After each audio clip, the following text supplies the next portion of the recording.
Bismillahirrahmanirrahim. Assalamualaikum warahmatullahi wabarakatuh. Selamat datang teman-teman sekalian. Pada video ini kita akan belajar mengenai salah satu topik di industri halal, yakni regulasi industri halal di Indonesia. Kita mulai dengan basmalah. Bismillahirrahmanirrahim. Saya izin share screen. Ya. Jadi topik kita adalah regulasi dan kebijakan produk halal.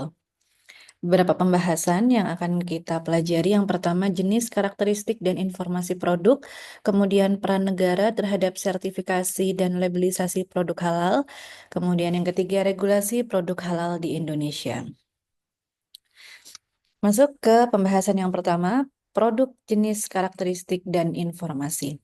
Menurut Kotler dan Armstrong, produk adalah segala sesuatu yang dapat ditawarkan ke pasar, ya, untuk bisa digunakan, untuk bisa diakuisisi, untuk bisa dikonsumsi, yang mana produk ini nantinya bisa memenuhi kebutuhan maupun keinginan. Nah, produk ini selain barang juga bisa berupa jasa. Nah, ini pengertian produk menurut Kotler dan Armstrong. Kemudian selanjutnya, produk bisa diklasifikasikan menjadi dua, yakni consumer products dan industrial products. Apa itu consumer products? Consumer products adalah produk untuk dikonsumsi, sementara industrial products adalah produk untuk industri. Jadi, kalau consumer products berarti produk yang siap digunakan ya. Kalau industrial products berarti produk ini masih berupa bahan baku yang ataupun bahan yang bisa diolah kembali untuk menjadi produk yang lebih bernilai guna. Nah, pembagian dua klasifikasi produk ini berbasis tujuan penggunaan dari produk yang dibeli. Kemudian selanjutnya, produk juga bisa diklasifikasikan menjadi tiga macam. Yang pertama adalah convenience goods, yang kedua shopping goods, dan yang ketiga specialty goods. Apa itu convenience goods? Convenience goods adalah barang kebutuhan sehari-hari yang dibeli konsumen. Nah, biasanya konsumen tidak akan berpikir panjang saat akan membeli produk jenis ini karena dibutuhkan untuk kegiatan sehari-hari. Teman-teman bisa lihat di situ ada seperti pasta gigi, sabun, makanan ringan, begitu ya. Nah, kemudian yang selanjutnya adalah shopping goods. Shopping goods merupakan barang yang mana konsumen harus melakukan usaha pencarian dan perbandingan dari berbagai alternatif yang tersedia sebelum membelinya. Seperti baju ya, karakter baju kan macam-macam ya, ada yang kemeja, ada jaket, jaket pun macam-macam, ada jaket parasut, jaket bulu, wol, dan sebagainya. Celana juga seperti itu. Nah, jadi ini konsumen perlu em,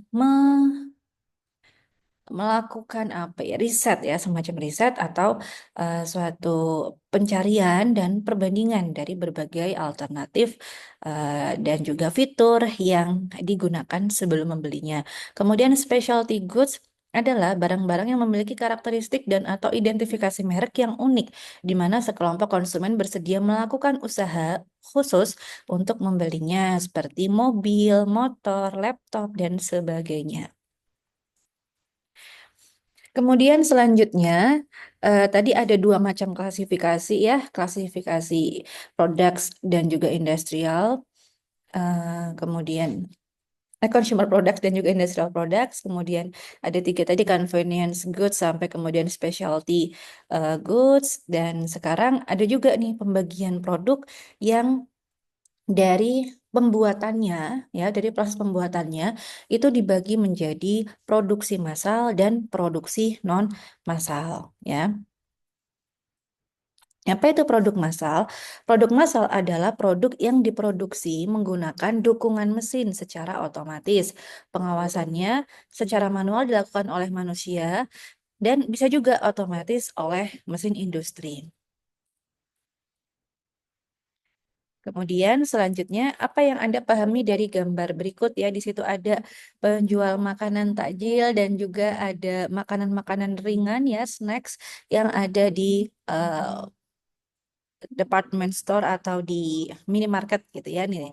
Ini dua-duanya makanan ya teman-teman, tapi yang salah satunya adalah makanan yang dibuat dengan tangan ya, manual, dimasak manual, kemudian biasanya masa masa konsumsinya itu terbatas, yaitu makanan-makanan takjil seperti yang kita lihat di bulan Ramadan kemarin. Nah, sementara untuk snacks ini cenderung tahan lama ya, awet, karena ada beberapa bahan pengawet juga. Selanjutnya, prinsip dasar produksi massal. Nah, untuk memproduksi satu produk yang dinamakan produk massal, itu membutuhkan ada kuantitas, mesin produksi, kekuatan, akurasi, ekonomi, sistem keberlanjutan, dan kecepatan yang mana ini bisa dirangkum dalam satu hal, yakni efisiensi. Jadi, produksi massal ini dianggap cenderung lebih efisien karena menggunakan mesin produksi, begitu ya, dan bisa lebih cepat selesainya juga, lebih akurat juga, dan itu sistematis, keberlanjutannya juga ada dan ya cepat gitu ya. Nah, sementara apakah makanan yang diproduksi secara masif bisa mengalami masalah? Nah, produk-produk makanan yang diproduksi secara massal yang menggunakan mesin ya, ada pabriknya untuk makanan tersebut, apakah makanannya mengandung masalah? Nah, kalau teman-teman mungkin sekarang mengikuti perkembangan lifestyle eh, makan ya, itu diet lifestyle itu ada yang istilahnya UPF, ultra processed food. Nah, ultra processed food itu juga yang termasuk ke dalam makanan-makanan yang diproduksi secara massal di pabrik dan diedarkan ke swalayan-swalayan yang tahan lama karena banyak pengawetnya, dan biasanya komposisinya itu juga bahan-bahannya tidak begitu kita pahami ya karena menggunakan kode-kode tertentu. Nah, ini dia Mas produk yang saat ini mungkin teman-teman bisa mengenalnya dengan ultra processed food ya, UPF, itu memiliki benefit, memiliki manfaat, dan juga memiliki resiko. Apa saja manfaatnya? Manfaatnya yang pertama, eh, produk-produk makanan yang diproses secara massal di pabrik itu bisa membantu pemenuhan kebutuhan pangan. Kemudian bisa diproduksi dengan harga pangan yang kompetitif. Jadi produksinya lebih murah karena nggak terlalu melibatkan banyak skill manusia, cuma pakai mesin aja, begitu ya. Kemudian biasanya bahan-bahannya juga sintetis, bukan bahan makanan real, bukan real food. Dan kemudian bisa diedarkan dengan harga yang lebih murah untuk dimakan, kayak mie instan, snack-snacks, dan sebagainya ya, jajan-jajan itu. Nah, kemudian variasi produk pangan yang lebih banyak karena ada perasa ya, jadi ada chips atau kerupuk rasa pedas, ada kerupuk rasa barbecue. Tuh, padahal kita nggak makan barbeque-nya, kita makan kerupuk aja, cuman rasanya barbecue. Kita makan mie instan aja, cuman rasanya soto Banjar misal. Nah, jadi variasi produk pangan yang lebih banyak. Yang membedakan itu cuma bumbunya ya. Nah, ketahanan pangan dari masa expired ini juga salah satu manfaat dari produksi massal. Nah, ini seringkali digunakan oleh manusia saat terjadi bencana alam atau saat kita di tanggal tua ya. Nah, ini kita bisa memanfaatkan produk makanan yang berasal dari pabrik gitu, yang diproduksi secara massal. Tapi di sisi lain, makanan ini juga mengandung resiko, di mana produk makanan yang diolah di pabrik mungkin saja mengalami cacat produk pangan. Tidak jarang kita mendengar ya, ya beberapa kali kita mendengar ada kasus sarden dalamnya ada ulatnya atau ada cacingnya. Kemudian sosis juga ya ada ulatnya atau ada cacingnya ya. Makanan kalengan, makanan kemasan ada hewannya di dalam. Nah, ini berarti cacat produk pangan, entah eh, kemasannya tidak tertutup secara sempurna sehingga ada kontaminasi udara dan bakteri dari luar dan semacamnya. Kemudian kualitas produk tidak seperti yang diharapkan. Bisa saja eh, rasa yang kita harapkan dari makanan tersebut ternyata tidak sesuai ekspektasi, ya, ataupun gizinya ternyata tidak memenuhi gizi yang standar. Nah, kemudian informasi produk pangan tidak sesuai ini juga bisa jadi, terutama produk dari pabrik yang belum mencantumkan komposisinya, ya juga tetap ada gitu ya, seperti jajanan-jajanan anak-anak SD gitu. Itu biasanya ada jajan yang sama sekali nggak mencantumkan komposisinya, atau ada komposisinya tapi tidak begitu jelas dan belum ada sertifikasinya, sehingga beresiko untuk anak-anak. Kemudian di sisi lain, selain makanan yang diproduksi secara massal, juga ada makanan yang diproduksi secara tradisional, seperti tadi yang teman-teman sudah lihat di foto sebelumnya, ada makanan takjil gitu ya. Nah, ini juga punya manfaat dan juga punya resiko. Manfaatnya apa? Manfaatnya yang pertama, konsumen dan produsen dapat bertemu secara langsung. Teman-teman bisa ketemu langsung nih sama yang membuat buburnya, atau ketemu langsung sama yang membuat mie ayam, atau membuat baksonya gitu ya. Nah, kemudian yang kedua, hubungan atas dasar kepercayaan dan komitmen. Kita tahu siapa yang membuat dan kita tahu siapa yang menjual karena kita berhadapan langsung dengan produsennya langsung. Kemudian ada warisan keterampilan. Nah, seperti contohnya sop ayam Pak Min. Nah, ini berarti ada warisan keterampilannya dari Pak Min gitu ya. Kalau yang asli atau mungkin ya eh, pempek Nyonya Kamto. Nah, ini kan berarti resepnya itu resep yang memang turun-temurun gitu ya. Nah, ini warisan keterampilan. Kemudian resikonya apa? Resikonya kesehatan produk, tidak memiliki informasi kandungan produk, ya, dan juga tidak memiliki standar produksi dalam pengelolaannya. Kemudian produk itu sendiri selain diklasifikasikan menjadi beberapa macam tadi ada 3 macam pengklasifikasian ya, dari tujuannya, dari kemudian apa karakteristiknya, dan juga dari eh, bagaimana produk tersebut diproduksi. Nah, itu ada berbagai macam klasifikasi produk. Sekarang kita bicara mengenai karakteristik produk. Ada search product, experience product, dan credence product. Nah, karakteristik produk ini bisa dibagi menjadi 3 ini karena perbedaan upaya konsumen dalam mempelajari produk tersebut. Ada produk yang harus dideteksi, diuji, dievaluasi, dan divalidasi. Nah, kalau search produk itu dideteksi, diuji, dievaluasi, dan divalidasi sebelum konsumen membeli produk. Kalau experience produk dideteksi, diuji, dan dievaluasi, dan serta divalidasi setelah konsumen membeli dan menggunakan produk. Sementara credence produk itu tidak dapat dilakukan deteksi dan lain-lain walaupun setelah konsumen membeli dan menggunakan produk. Nah, produk kepercayaan ini tadi ya, jadi credence produk ini maksudnya apa? Konsumen hanya mengandalkan kepercayaan dan keyakinan mereka dengan menerima bahwa produk yang ditawarkan produsen benar adanya dan sebagaimana mestinya. Nah, ini yang tidak dapat dilakukan deteksi dan lain-lain. Salah satunya adalah ultra processed food itu tadi ya. Makanan-makanan yang berasal dari produksi pabrikan. Ini kita ada kode-kode pewarna, kode pengawet, kode perasa. Nah, barangkali itu kita nggak tahu ya. Kita beli es krim ada kode bahannya. Nah, ya udah kita yakin aja selama itu ada BPOM-nya, selama ada sertifikat halalnya, ada label halalnya, ya kita percaya. Nah, itu yang dinamakan dengan credence product atau produk kepercayaan. Nah, seperti ini. Kemudian next. Nah, bagaimana jika karakteristik produk tersebut dikaitkan dan dianalogikan dengan produk halal? Produk menurut Undang-Undang Jaminan Produk Halal 2014, produk itu adalah barang dan atau jasa yang terkait dengan makanan, minuman, obat kosmetik, produk kimiawi, produk biologi, produk rekayasa genetik, serta barang gunaan yang dipakai, digunakan, atau dimanfaatkan oleh masyarakat. Sementara apa itu produk halal? Produk halal itu ya produk tadi ya yang telah dinyatakan halal sesuai dengan syariat Islam setelah diperiksa oleh auditor di laboratorium dan sudah mendapatkan fatwa bahwa tidak ada kandungan bahan yang haram.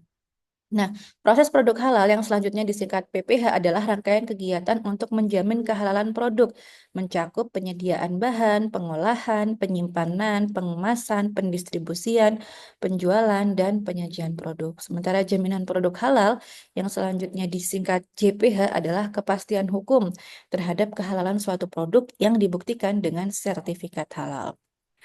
Kenapa harus ada penyelenggaraan jaminan produk halal atau JPH di Indonesia? Karena tujuannya yang pertama memberikan kenyamanan, keamanan, keselamatan, dan kepastian ketersediaan produk halal bagi masyarakat. Kemudian di sisi lain bagi produsennya juga bisa meningkatkan nilai tambah ya daya saing competitiveness untuk memproduksi dan menjual produk halal sehingga produknya nggak cuma beredar di Indonesia saja tapi juga bisa diekspor ke luar negeri karena di luar negeri sana masih banyak sekali negara-negara yang membutuhkan produk halal untuk umat Muslim yang tinggal di negaranya. Nah, kemudian ada aturan juga untuk produk yang beredar, yang masuk, yang diperdagangkan di Indonesia wajib bersertifikat halal, termasuk produk impor ya.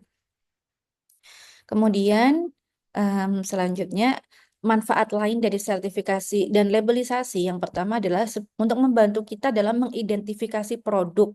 Apakah produk ini halal kita konsumsi atau tidak. Kemudian consumer information, memberikan informasi ya kehalalan produk itu tadi ya.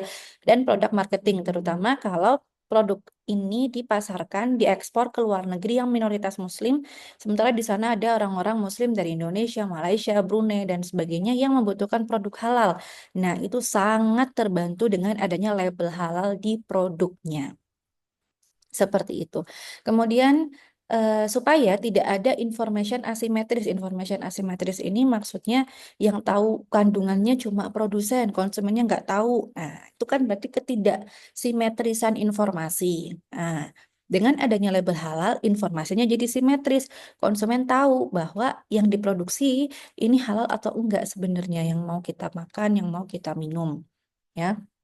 Selanjutnya, mengubah pandangan konsumen terhadap karakteristik produk yang tadinya produknya tuh ya udahlah asal makan aja sekarang jadi oh saya percaya karena sudah ada labelnya, sudah ada sertifikatnya ini berarti sudah diuji meskipun nggak saya sendiri yang menguji, tapi ini sudah diuji oleh lembaga penjamin halal, oleh auditor-auditor yang kompeten dalam menguji ini di laboratorium.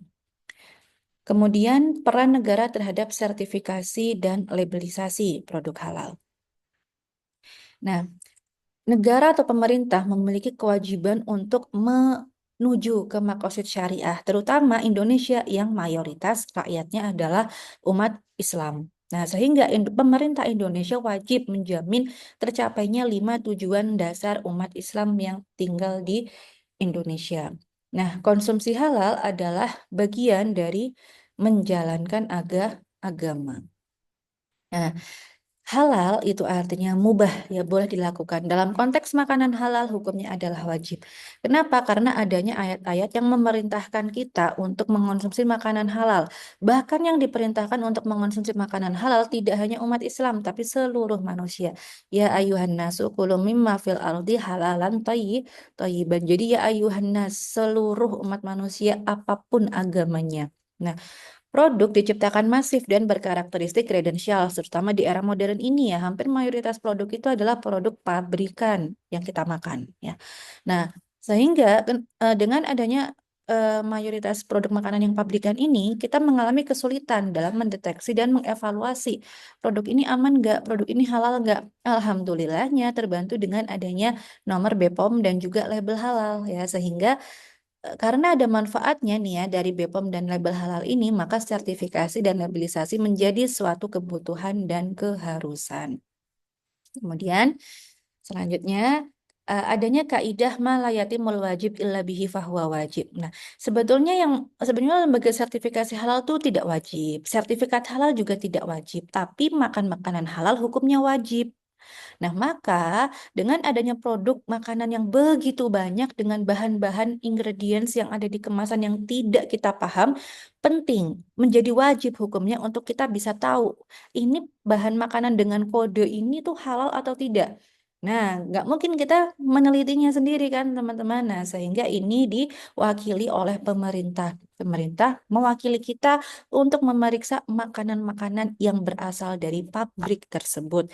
Dan kalaupun itu bukan dari pabrik, misalkan makanan bakso, mie ayam gitu, itu kan makanan tradisional ya, atau es gitu, es krim gitu, itu juga makanan tradisional. Nah, itu tetap ada pengawasannya. Ya, diperiksa juga oleh pemerintah. Lewat siapa? Lewat lembaga-lembaga yang berada di bawahnya, ya. Nah, ada Badan Penyelenggara Jaminan Produk Halal yang bekerja sama dengan lembaga pemeriksa halal, auditor-auditor halal, dan lain-lain. Nah, sehingga bisa disimpulkan bahwa membentuk lembaga sertifikasi dan labelisasi halal menjadi wajib karena perubahan zaman dan kondisi terutama diakibatkan kompleksitas bahan, pengolahan, dan peredaran produk makanan sebagai sarana untuk menjalankan kewajiban kita untuk makan makanan halal. Selanjutnya, ada disclosure information dan juga freedom of choice ya. Nah, ini disclosure information berarti informasi yang tidak lagi ditutup-tutupi, jadi semua jelas. Oh iya, bahan-bahan ini semua sudah terbukti halal. Freedom of choice, habis itu kita jadi lebih leluasa untuk memilih karena kita sudah dihadapkan pada sekian banyak opsi makanan dan minuman yang halal. Kemudian ada prior approval regulation, artinya regulasi persetujuan terlebih dahulu yang mensyaratkan produsen harus mendapatkan izin terlebih dahulu dari lembaga yang berwenang agar produsen dapat memproduksi dan memasarkan produknya. Nah, ini dengan adanya Undang-Undang Jaminan Produk Halal, jadi produsen memasarkan produk di Indonesia itu wajib bersertifikasi halal. Nah, ini adalah tabel yang menggambarkan progres dari jumlah produk yang bersertifikasi halal di Indonesia ya. Ini data dari 2020 sampai 2023 dengan berlakunya Undang-Undang Jaminan Produk Halal semakin tahun semakin meningkat. Nah, terutama ada juga program sertifikat halal gratis atau sehati. Nah, teman-teman tahu nggak di ekonomi Islam banyak loh kakak-kakak tingkat kalian dan juga mahasiswa yang punya bisnis kuliner yang sudah dapat sertifikat halal bisnisnya karena ngurus sertifikat halalnya itu gratis. Nah, sehingga bagi teman-teman yang memiliki apa ya passion untuk bidang bisnis di bidang kuliner nanti bisa ketemu di prodi dan kita janjian dengan alumni-alumni ataupun janjian dengan kakak-kakak tingkat yang sudah berhasil mendapatkan sertifikat halal untuk produknya, kita sharing nanti bersama-sama ya. Atau mungkin ada masukan juga kuliahnya diisi oleh kakak-kakaknya nanti juga bisa kita atur ya. Nah, yang jelas adalah eh, kemudahan dalam mengajukan sertifikasi halal itu terasa ya, sangat terasa bahkan mahasiswa aja bisa mengajukan produk sertifikasi halal untuk produknya. Jadi nggak sulit dan nggak butuh biaya yang banyak. Nah, kenapa label halal bukan label haram? Nah, ini faktanya lembaga-lembaga penjamin produk halal itu jadi di seluruh dunia cobalah cari apakah ada label haram, yang ada ya label halal ya mayoritas. Baik itu di negara mayoritas muslim seperti Indonesia, Malaysia, Arab Saudi, Brunei itu pakainya sertifikat halal dan label halal. Atau di negara minoritas muslim seperti Belanda, Belgia, Amerika Serikat, Jepang, Korea Selatan itu juga menggunakan label halal, bukan label haram ya. Dan bayangkan Anda punya produk dilabeli haram, apakah itu tidak malah menurunkan kepercayaan masyarakat untuk produk Anda? Jadi kalau di Indonesia bukan label haram namanya. Ada juga di Undang-Undang Jaminan Produk Halal disebutnya produk ini bukan untuk Muslim. Jadi ini produk bukan untuk Muslim, bukan produk haram. Tapi yang halal langsung label halal. Atau kalau ada yang mengandung alkohol ya, mengandung khamar gitu. Produk ini mengandung khamar, produk ini mengandung babi. Nah, itu kalau di Indonesia seperti itu. Jadi harus ada keterangannya, bukan label haram, tapi keterangan bahwa itu mengandung komposisi yang tidak bisa dikonsumsi oleh Muslim. Kemudian selanjutnya regulasi produk halal di Indonesia. Di Indonesia saat ini proses jaminan produk halal itu diselenggarakan di bawah Badan Penyelenggara Jaminan Produk Halal atau BPJPH. Nah, BPJPH ini berdiri berdasarkan Peraturan Presiden Nomor 153 Tahun 2024. BPJPH menjadi otoritas utama dalam menyelenggarakan jaminan produk halal di Indonesia sesuai dengan amanat Undang-Undang Nomor 33 Tahun 2014 tentang jaminan produk halal. Nah, ada regulasi-regulasi terkait produk halal di Indonesia dan cukup banyak ya di Undang-Undang Republik Indonesia. Itu juga menjadi salah satu dasar adanya penyelenggaraan jaminan produk halal, peraturan pemerintah, peraturan Menteri Agama, keputusan Menteri Agama, peraturan Badan Penyelenggara Jaminan Produk Halal, keputusan Kepala BPJPH, serta peraturan dan keputusan Menteri Keuangan. Jadi cukup banyak regulasi yang mengatur mengenai penyelenggaraan jaminan produk halal di Indonesia. Nah, undang-undangnya ini adalah Undang-Undang Jaminan Produk Halal tahun 2014. Ini teman-teman harus hafal ya nama undang-undangnya dan nomornya dan tahunnya. Selanjutnya, Pelaku usaha wajib punya sertifikat halal per 17 Oktober 2024. Sebenarnya tahun kemarin ya, tapi ya itu tadi masih dalam proses sampai saat ini. Tapi insya Allah mayoritas makanan yang ada di sekeliling kita ini sudah ada sertifikat halalnya. Mayoritas ya. Jikalau masih ada yang menemukan, oh ini belum ada Bu, oh ya udah disarankan saja untuk proses karena banyak sekali tawaran-tawaran dan program-program sertifikat halal gratis ya. Nah, alurnya itu dengan mendaftar sertifikasi halal di ptsp.halal.go.id atau lewat aplikasi Pusaka. Cuma saya pernah ngecek Pusaka Super Apps-nya ini masih pengembangan ya per akhir 2024 kemarin, tapi saya belum cek ulang. Teman-teman nanti bisa cek ulang lagi per hari ini apakah Pusaka Super Apps-nya sudah oke, siap pakai atau masih ada pengembangan. Nah, produk-produk yang wajib bersertifikat halal pada 17 Oktober 2024 dan sampai sekarang berarti masih berlanjut ya. Itu adalah pertama makanan dan minuman. Jadi pebisnis-pebisnis atau teman-teman nanti mau mengusahakan jadi wirausaha dan bisnis makanan atau minuman itu wajib mengusahakan sertifikat halal ya. Kemudian jasa penyembelihan dan hasil sembelihan. Jadi rumah potong ayam, rumah potong hewan, sapi, kambing ya, rumah jagal itu wajib bersertifikat halal juga. Jadi tata cara penyembelihannya harus sesuai dengan syariat Islam. Kemudian bahan baku, bahan tambahan pangan, dan bahan penolong untuk produk makanan dan minuman kayak pewarna, perasa makanan, kemudian bahan pengawet ya, ataupun bahan penolong lainnya seperti plastik dan sebagainya ya. Itu juga ada label halalnya itu di, di, ditargetkan ya untuk menjadi awal-awal ini gitu. Kemudian maksud saya yang plastik itu kemasan-kemasan. Kemasannya juga harus em, dari bahan yang halal.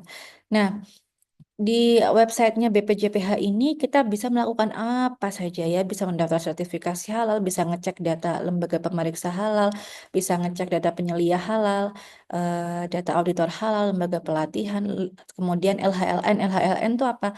Lembaga halal luar negeri. Jadi ada beberapa produk di Indonesia, mungkin teman-teman pernah menemukannya di supermarket tertentu. Ini label halal, tapi bukan label halalnya BPJPH, bukan label halalnya Indonesia. Oh, ternyata setelah teman-teman belajar di kelas ini akan tahu ini label halalnya dari Ivanka Amerika, atau ini label halalnya Jakim Malaysia, atau ini label halalnya Cicot Thailand. Nah, jadi label halal di negara-negara lain itu juga punya ciri khas tersendiri dan itu bisa masuk ke Indonesia gitu ya. Sehingga bisa kita temukan ada label halal lain di pasar selain label halalnya MUI, label halalnya BPJPH.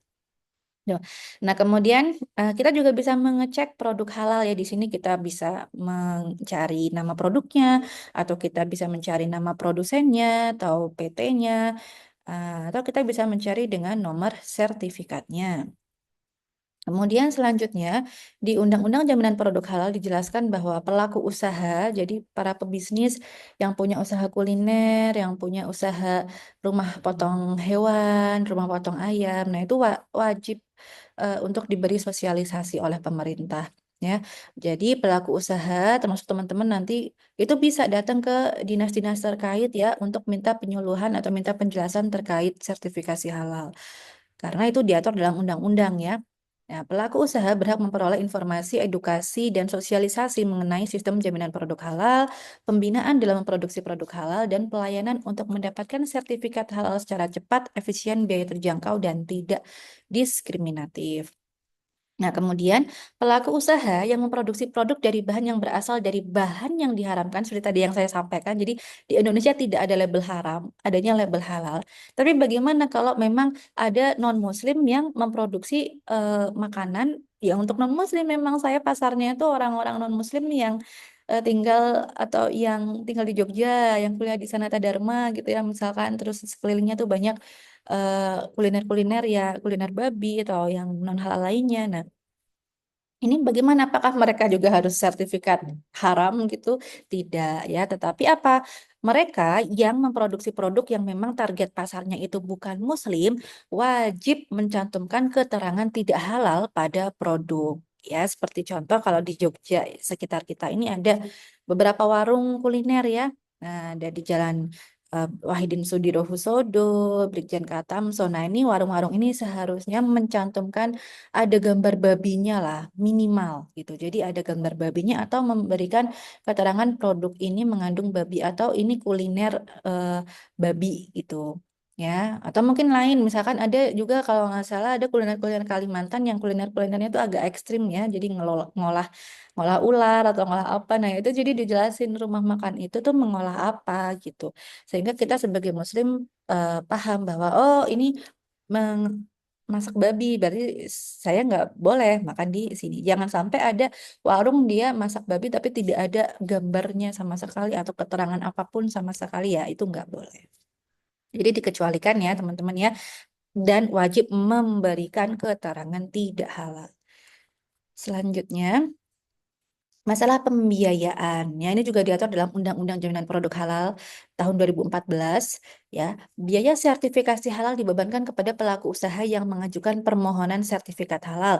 Dalam hal pelaku usaha melakukan usaha mikro dan kecil, biaya sertifikasi halal dapat difasilitasi oleh pihak lain. Nah, ini yang nomor 2 ini, pasal 44 nomor 2 ini bisa difasilitasi oleh pemerintah dengan adanya sertifikat halal gratis. Jadi disubsidi sama pemerintah, nanti kita nggak perlu bayar gitu ya. Kalau usaha kita masih masuk ke kategori mikro dan kecil. Makanya tadi saya cerita bahwa di Ekis ini ada beberapa alumni perintisan bisnis dan juga ada beberapa kakak-kakak tingkat yang masih kuliah dan punya bisnis yang sudah berhasil melakukan sertifikasi halal untuk produk kulinernya. Nah, kemudian ketentuan lebih lanjut mengenai biaya sertifikasi halal diatur dalam peraturan pemerintah yang jelas pembiayaannya ini terutama untuk yang pabrik-pabrik gede ya. Nah, itu udah harus bayar ya, harus bayar sertifikasi halalnya. Tapi kalau usaha mikro kecil ya, nah, itu dapat difasilitasi oleh pihak lain, termasuk pemerintah itu juga bisa menggratiskan dengan syarat-syarat tertentu. Hmm. Nah, ini yang tadi saya sampaikan.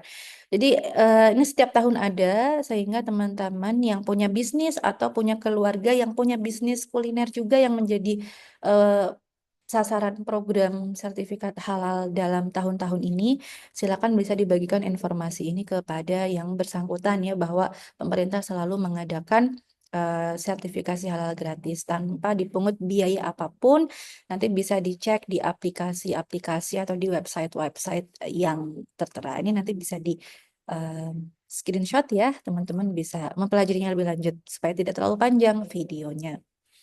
Selanjutnya, peran serta masyarakat. Nah, kemudian kita nih yang bukan produsen itu peran sertanya apa Bu dalam proses jaminan produk halal di Indonesia ini? Nah, pertama, masyarakat dapat berperan serta dalam penyelenggaraan JPH pasti ya. Nah, ngapain aja perannya? Yang pertama, melakukan sosialisasi mengenai JPH, terutama teman-teman yang ada di kelas ini ya.